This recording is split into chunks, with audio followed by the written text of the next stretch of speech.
शदीद अमराद मैदा का शिकार है। मैदे में तेजाबियत रहती है। खाना खाने के बाद पेट में जलन शुरू हो जाती है। पेट में ऐसी तबखीर उठती है कि अचानक आपका दिल जकड़ा जाता है, दिल घबराना शुरू कर देता है। एकदम आपका दिल करता है कि मैं रो पड़ूं और जिस्म के ऊपर सुइयां टाइप चुभना शुरू हो जाते हैं, सर चकराना शुरू हो जाता है। बाद औक़ात तबखीर इतनी ज़्यादा हो जाती है कि पेट फूल जाता है, हवा खारिज नहीं होती, जिसकी वजह से आप काफ़ी परेशान होते हैं। निज़ाम डिस्टर्ब है, कब्ज़ भी है और इसके अलावा साथ आपके खरूज री का भी मसला है, तेजाबियत का भी मसला है, निज़ाम में इन्हिज़ाम का भी मसला है, जिसकी वजह से आप परेशान हैं। तो इस वीडियो में मैं आपको एक नुस्खा बताने वाला हूं जो आप खुद तैयार करें और इसे इस्तेमाल करें और इन तमाम मसाइल से छुटकारा हासिल करें।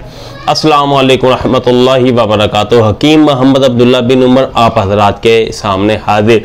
जो भी मैंने जितने भी मसाइल बताए, इन तमाम मसाइल से छुटकारा हासिल करने का ये नुस्खा इंतहाई मुजर्रब, इंतहाई मौसर और बेइंतहा खूबियों का हामिल है। 20 मरीज अल्हम्दुलिल्लाह इससे फ़ायदा हासिल कर चुके हैं और आज अमराद मैदा से बिल्कुल वो आज़ाद हैं।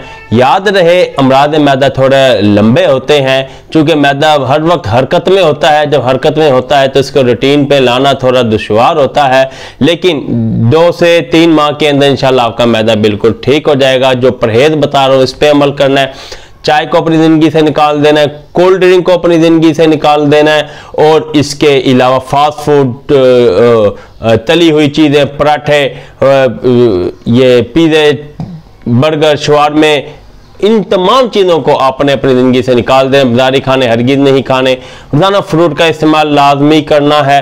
गंदम की रोटी का इस्तेमाल करें, बाज़ारी आटे को भी आप छोड़ दें। ये परहेज़ हैं। अब हम नुस्खा भी नोट फरमाएं। 30 ग्राम आपने लेना है बादियान, 30 ग्राम ही आपने लेना है कशनीज और 30 ग्राम आपने लेना है फिलफिल सेया और 30 ग्राम आपने लेने हैं बर्ग गाव ज़बान और 30 ग्राम आपने लेनी है अजवैन देसी, 30 ग्राम आपने लेना है हलीला काबली और 30 ग्राम आपने लेना है आंवला और 30 ग्राम आपने लेना है अब्राहम रूमी और 30 ग्राम आपने लेना है शब्बार, 30 ग्राम आपने लेना है शब्बार। ये आपको अपने नज़दीकी दवाखाना से ही तमाम अज़ा मिल जाएंगे। इन तमाम का आपने सफ़ूफ बना लेना है और जब ये सफ़ूफ बन जाए इतनी ही मिकदार आपने इसमें गुलकंद मिक्स कर लेनी है और रोज़ाना 1 चम्मच आपने दूध के साथ इस्तेमाल करना है। इंशाअल्लाह ताला अमराद मैदा आपसे कोसों दूर भागेंगे और आपके मैदे के जितने मसाइल हैं बफ़ज़ल खुदा हल हो जाएंगे। अगली वीडियो तक इजाज़त दें। अल्लाह हाफ़िज़।